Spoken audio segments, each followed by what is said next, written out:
children. But let's start with the next chapter, lesson number 2 of novel. So write down first term.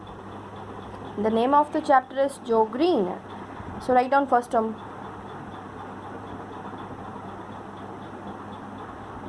But the very first chapter which we have read, My Early Years. Let's see once again so that we remember the names of the chapter, because in the paper they are going to give you extract from in between, and there they are going to ask you from which lesson these lines are taken. So very properly read the name of the lesson. So first lesson is My Early Years, and in this chapter you have read till the last line where you remember Mrs. Square Gordon gave the name Black Beauty to the horse. They both were having a conversation, and when he asked about what do you think we could call him, so there she told, okay, this horse is so beautiful and his black coat is so fine, so why don't we call him Black Beauty? So this was in My Early Years, and there Black Beauty met with Merrylegs and Ginger. Now in the next chapter, Joe Green. So let's start reading. After about 3 weeks in my new home, in Square Gordon's home, you remember earlier Black Beauty, known as Darky, when he was a young colt, he was living along with his mother in first master's house. Then when he sold to Square Gordon, he came there. So this is about that. After about 3 weeks in my new home, Ginger and I pulled a carriage together. It was easy to work next to her, but a Ginger, female horse, this one, underline. So he told it was easy to work next to her, and soon we were good friends. Earlier, remember in the first chapter, Ginger was little annoyed that why you are there. He even asked Black Beauty that why did you occupy my space. One day when we stood alone under the apple trees,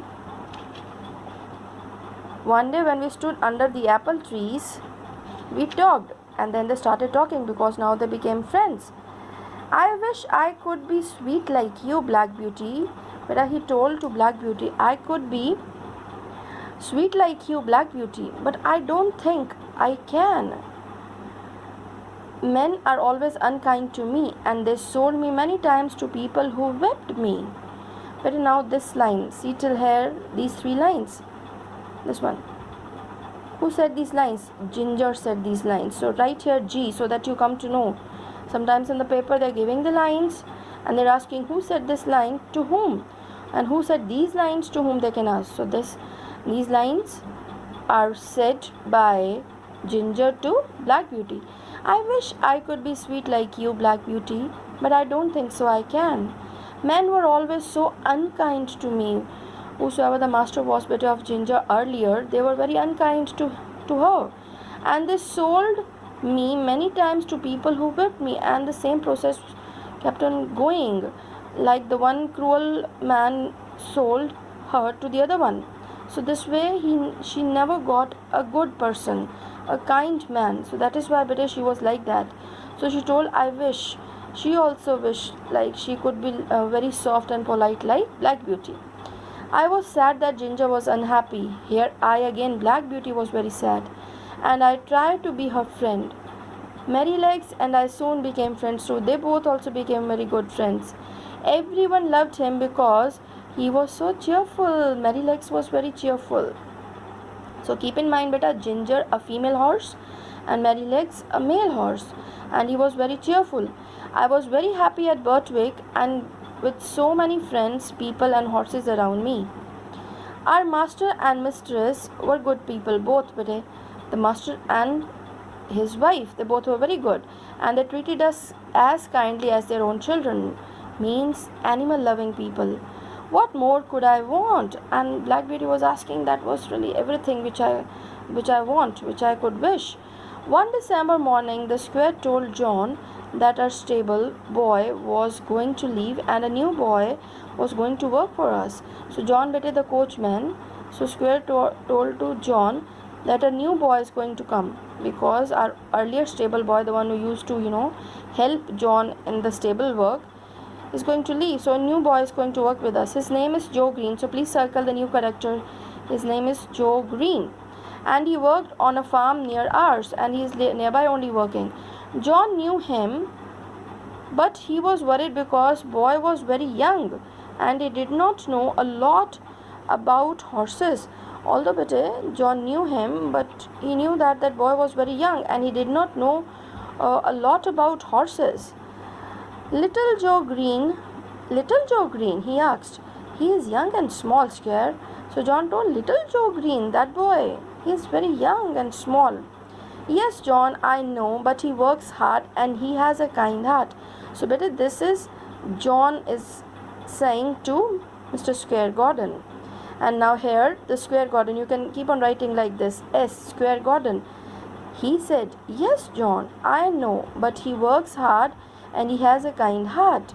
He's really very hardworking and a very kind heart person. Well, it's good for you to give him a chance. So again, Square Gordon continued, it's really good if you're going to give him a chance. So little Joe Green came to work for us. John taught him a lot and the boy took care of me nicely. So he was also learning all the things and he started taking care of the horse very nicely. But Joe needed to learn a lot. But Joe Green needed really a lot to learn. One night we found out how much more, and Black Beauty saying really he needed a lot because one night something happened like that. So they thought that he really needs some more things to learn about horses. It's not that easy to keep the horses, but so many things are there related to horses. When the horses are getting sick, what things they need and how to take care. So he was not that very well trained. So Black Beauty told that one night we came to know that he really need more training. Late one night when the stable bell rang and woke me up. Oh, stable bell. There was a bell to make the horses alert that they are needed now. Woke me up. Here Black Beauty told late one night the bell rang and it really woke him up.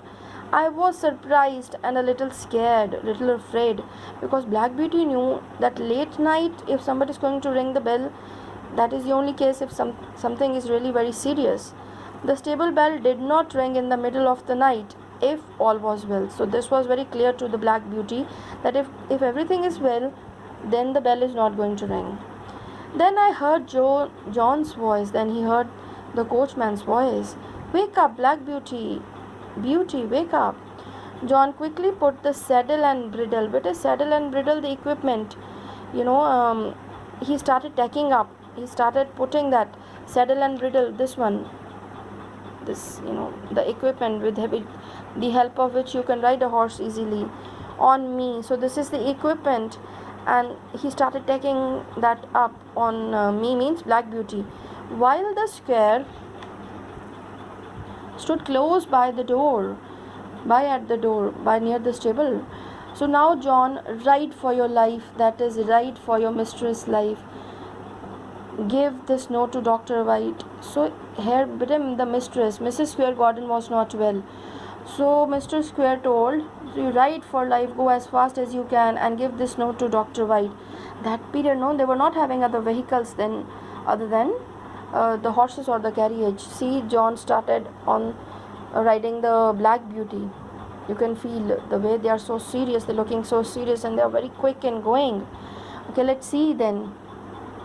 We came to the doctor's house at 3 o'clock in the morning.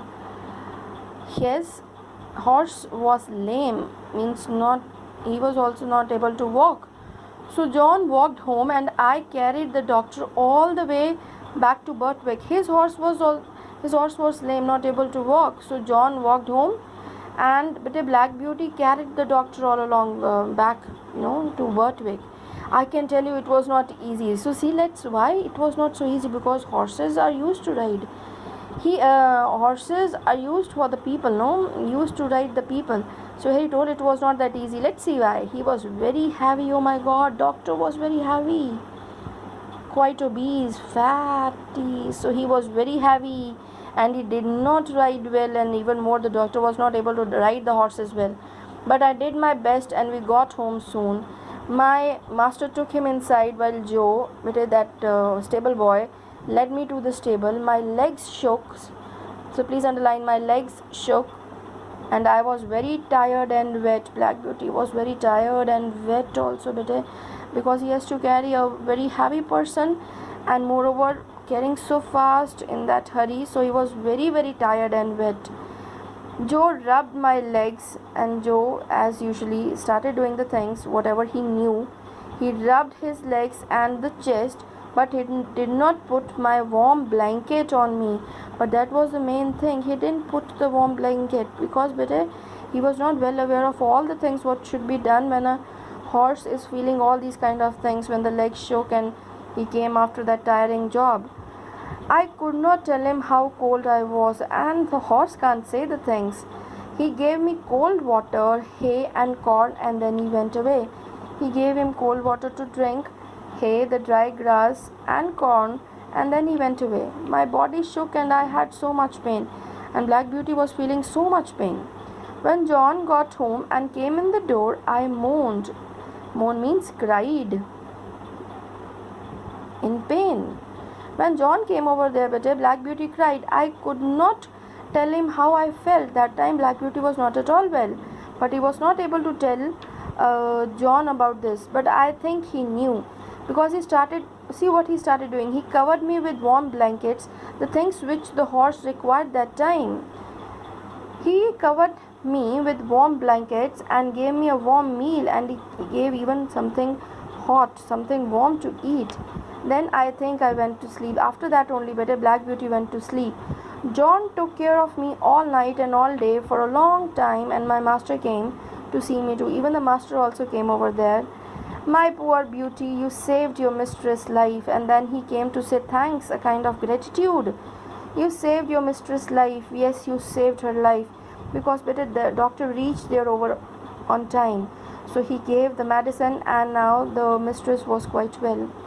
The horse doctor came every day. Even the veterinary doctor also came every day for Black Beauty, and everyone thought I was going to die. Black Beauty's condition was very critical that time. I thought so too. Even Black Beauty told that I even started thinking that I am not going to live anymore. Joe Green's father came. After that, Joe Green's father came and helped John give me my medicine, and he helped John to do the things whatever was required for Black Beauty, for me, he told. Then sat and talked one night, and they were sitting and they started talking. Mr. Green spoke gently about Joe. He started speaking about Joe. John, could you please say a kind word to the boy? Then he said, please say something very good to the boy, means Joe Green. His heart is breaking. He's really, he's shattered, because he now understood that because of his fault, Black Beauty was suffering a lot. He cannot eat and he cannot smile, because he was a very kind-hearted person. So he felt very bad. Now he was not even able to eat, and he can't even smile. This Joe Green's father was saying, he knows he hurt Beauty and he did not do everything he should, but he's not a bad boy. He told everything that really Joe Green is not bad, although he hurt Beauty, but he didn't know everything he should. He was not able to understand that what else he should, he could have done that time. He did his best that time. Whatever he knew, he did. I know he's not a bad boy. Now John is saying. Keep in mind. These lines now John is saying. I know he's not a bad boy, Thomas. Thomas, Joe Green's father. So this is the character. Thomas is Joe Green's father. But you see, Beauty is our favorite. If he dies, it will break our hearts. But I can speak to the boy tomorrow if Beauty is better. But he told, it's okay, I'm going to speak to the boy, Joe Green, tomorrow if Beauty is better. So this was the line, the things which they talked about. So this lesson is also over. Thank you. God bless you. But one thing, please keep reading the stories by your own once again. Keep reading every word. If you are going to develop the habit of reading, this is going to help you to express your ideas. So thank you. God bless you once again.